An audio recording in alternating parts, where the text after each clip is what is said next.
Hello everyone. Today I'll be watching a very useful video about how to repair a TV remote control at home using household items Sims. Remote adressen workshop şu anda mentioned. This repair is also suitable for any remote control with buttons, not just TV remote quasar. So if your remote isn't working or some of the buttons have stopped working, don't throw it away or rush it to BR a new one. It'll take about 5 minutes, but you bro, fix it very quickly and it will last a very long time. It is the demiticarella. Look, I had exactly the same problem trying to start my LG TV. I have an LG remote, but it just won't turn on. I press the power button to turn it on, but nothing happens. Obviously, the other buttons don't respond either. And look, I'm pointing the LED at the camera. Beta, that's for a reason. The camera shows a flashing light when you press, indicating that your remote is working. So this way you can double check the remote if it's sending any kind of signal. If you see some kind of flickering when you point the camera at this LED, then your remote is working. In this case, you saw that nothing was happening. No matter how hard you try, nothing has happened yet.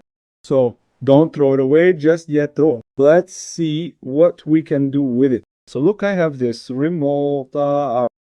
It looks practically new. Well, maybe a little dusty, but the point is I have no idea what's broken. Maybe the board has burned out, or some track has burned out, or the LED. Basically, it could be anything. And you know, there's this thing where you hit something against your palm or the wall or the table, and then bam, you check, and it works. It works. But in this case, of course, that didn't work for me. No matter how hard I tried, no matter how hard I hit it, basically nothing happened. Oh, and by the way, you might say maybe I just need to change the batteries of Amazon. No, I've already changed them and installed new batteries. That's not the issue. Look, taking the remote apart isn't really that easy. It's an art in itself. And here on the sides, roughly in these areas, there are special latches. And there are absolutely no screws here. You just need to find some handy tool to pry it all out. First, we need to remove the batteries so they don't get in the way. Again, the batteries are new. We'll just put them aside for now, and then we'll put them back in. The only tool I have is a regular flathead screwdriver. Then we'll try to work around the perimeter to separate the remote. I don't really mind damaging this remote, but if you really want to do it carefully, I recommend using a plastic card or a plastic knife, and that it will be as neat as possible. The mails. But I don't have one of those on hand. And basically, I'll repeat myself again. I don't feel too sorry for it, because if I can't fix it, I'll certainly buy a new remote. But as an option, why not try to fix it? Look, we've almost managed to separate it. But sure, now I'm trying to apply more force. There. Again, we separated it. We got 3 parts. The first part is the membrane. That is, we have rubber here and all the buttons are located there. The next part is the circuit board. In the middle, that is the remote control board itself. That's exactly what we need. And I expected to see something like this here.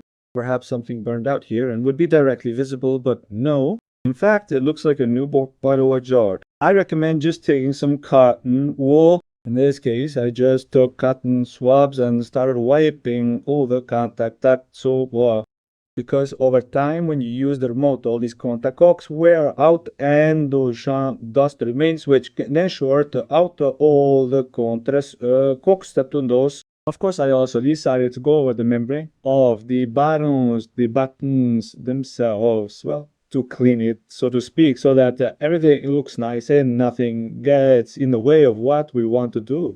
You can basically take any available means, like a cotton swab, and wipe it down, By the way, I didn't soak it in alcohol or anything. It's just dry cotton wool. I go over it with dry cotton wool and remove all the dirt. Next, I think you can find any small piece of foil around your house. It can be found absolutely everywhere. For example, this kind of foil is used in the kitchen when baking, or it could be from some food packaging goes into. Yes, even basic. I think you have a first aid kit, and in your first aid kit, there are also pills that have foil on the back, only fake. Anyway, you'll have to find some small foil. What I'm not. By the way, this particular foil was taken from a chocolate bar. So if you don't have any foil at home, run to the store and buy any chocolate bar with the cook foil in the middle. Then carefully cut off small pieces with scissors. Well, basically one piece is enough for now because I'll tell you that the main problem with all remote controls is the on/off button una attimi. It contains the main contacts that can short out and wear out from repeated pressing. So we need to apply this to this red button. First, Uma. Yes, you can do this on all the buttons that aren't worrying because let's say your on/off button might work, but some other buttons don't. You can apply this to those buttons, but in this case, I don't even know which one is working or not. But first, you need to double check this main button.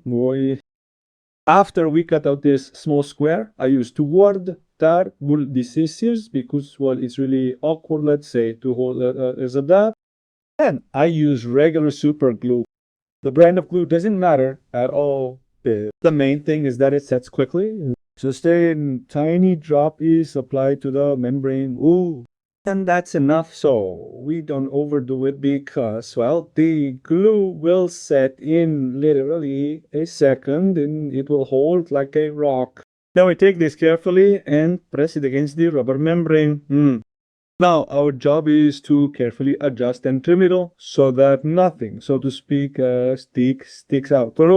Everything will stick neatly. And then, of course, all that's left is to carefully reassemble it all. By the way, let me know in the comments how you repair remote controls at home, or if you're just buying a new one, perhaps it would be interesting to read. Basically, we carefully attach the diagram, so to speak, and reassemble it. We check all the keys to make sure they press properly. We put the next half on the back.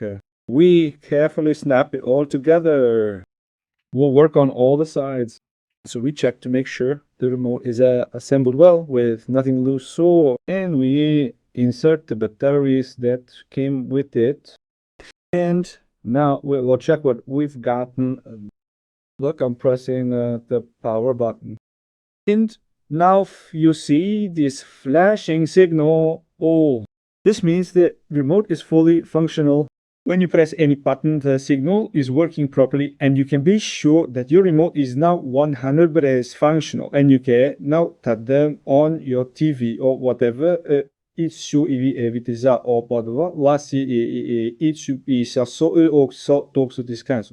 you liked the video, don't forget to give it a like and subscribe to the channel.